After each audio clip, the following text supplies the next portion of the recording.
Hi cuties! මේ notebook එක customer ඉල්ලගත්තේ එයා කැමති පිච්ච එක දාගෙන එයාගේ බබාටයි බබාගේ යාළුවගේ බර්ත්ඩේ එකට ගිෆ්ට් එකක් දෙන්න කියලා තමයි මට කියලා ලස්සනට හදාගත්තේ.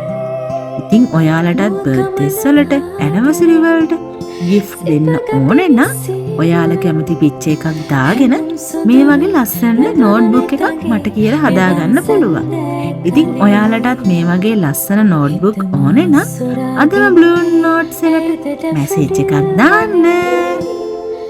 හිමවාගේ සුන්දර හස කැන් රඳවා හදේ මුමුණා කියන්නේ නලරැලි කඳුමානයේ ඔබ තාම මාගෙමයි වසත් කල යවුවනේ ඔබ තාම මාගෙමයි වසත් කල යවුවනේ